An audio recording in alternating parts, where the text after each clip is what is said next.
into deployment. Leliqembu eliphikisayo lithi sekwanele lokhu kulandela ukuthi Eskom iqale ukusebenzisa isigaba sesithupha sokucisha ngogesi kanye nokwenyuswa kwentengo yogesi ngo-18.65% kulonyaka. Ngesonto ledlule inesa igunyaza ukuthi Eskom yenyuse intengo yogesi ngamaphesenti angu-18.65 kusukela ngoNdasa, kanti ke iEskom ibicele u32%. Leliqembu ke lithi lizomashela ekoMkhulu le-ANC ukulwisana nalokhu.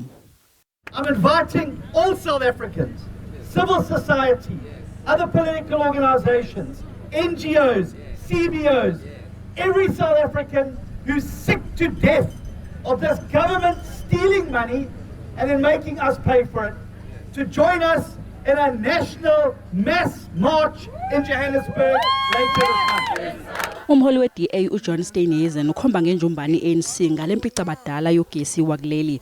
Uthi izakhamuzi zakuleli akumele zigoqe izandla ngalesi simo. Amaqembu aphikisayo athi ukwenyuswa kwentengo yogesi kuzokwenza isimo sibe sibi kakhulu. This increase will further delve our people into extreme poverty and impact on the livelihoods which are already affected for a service that is not even being rendered efficiently as we are continuously on stage 6 rolling blackouts. This increase will further harm the already damaged economy. Many businesses will close their doors. Our view as the National Freedom Party is that these hikes are a deliberate move by those calling for the privatization of Eskom to succeed. This increase will cause an untold misery for many South Africans who are already suffering under the high level rate of unemployment. There is nothing tangible that has been done by the National Energy Crisis Committee that was established by the President in August 2022. This is clear indication that the government does not have a solution when it comes to this current crisis.